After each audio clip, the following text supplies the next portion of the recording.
जो गदाल थी अज क़ौमी एकता ॾिहाड़ो सिंध जे टोपी पटके अजरक कुहाड़ी ऐं सिंध जे गैरतमंद माण्हुनि जे ईद जो ॾिहाड़ो आहे।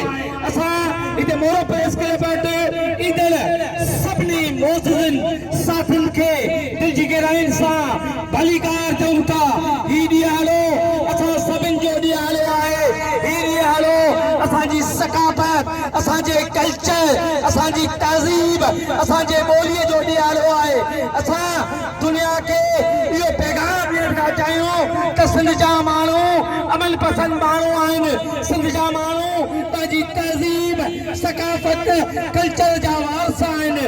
असां हिते आयल सभिनी पार्टियुनि जे अॻुवाणनि, शहरनि, सियासी, समाजी, इल्मी, अदबी ऐं सभिनी स्कूलनि खां आयल शागिर्दनि, उस्तादनि, डॉक्टरनि, शहरनि, मज़दूरनि, हारियुनि खे दिलि जी गहराइनि सां भलीकार चऊं था, वेलकम कयूं था।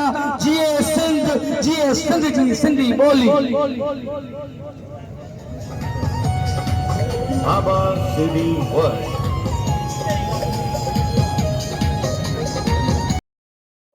असांजे क़ौमी सकाफ़त जो ॾिहाड़ो पूरे सिंध जे अंदरि बैन अल-अक़वाम में आलमी मुल्कनि जे अंदरि मल्हायो पियो वञे।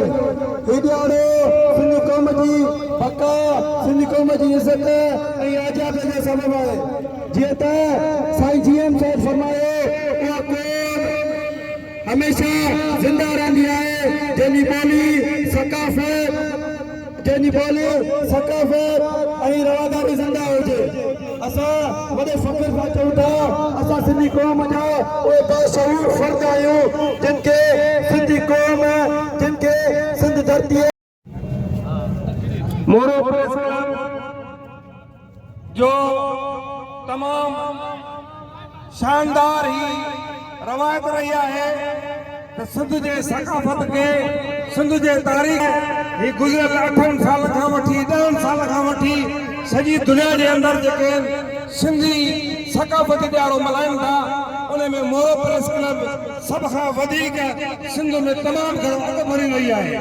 साबिक़ सदर प्रेस क्लब मोरो नवाब असगर खान गोराई साहब, मौजूदा सदर मोहम्मद सुमर सोलंकी, जनरल सेक्रेटरी अख्तर लिगारी, उन सां गॾोगॾु जानी मोराई, जानी जुमानी, जफर पवर, उन सां गॾोगॾु रियाज़ आलमानी, उन सां गॾोगॾु ॿी जेका दोस्त संगत सभई वहीद मस्तोई, यूमा कहिड़नि जा नाला खणा, कहिड़े जुमानी बख्शल अहमद, बशीर अहमद लिगारी,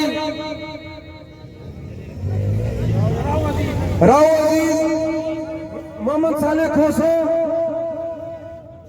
मंजूर लिगारी, मोहम्मद साकोरा, रज़ाक मस्तोई, ही सभई जेके सिंध जे सकाफ़त जा अमीन आहिनि, जिन पूरे मोरो प्रेस क्लब ते असां सभिनी खे ही मौक़ो ॾिनो आहे त सॼी सिंध जी मोरो प्रेस क्लब ते मोरे शहर जा माण्हू इल्मी, अदबी, सियासी, समाजी, सकाफ़ती तंज़ीमुनि सां लाॻापियल पंहिंजे रैलियुनि जी सूरत में मोरो प्रेस क्लब ते पहुता आहिनि। असां तमामु घणी मुबारकबाद था पेश कयूं मोरो प्रेस क्लब जे हिन मोहतबर मौजूद साहब खे, जिन अॼोको ही एवं साहब जे अॻियां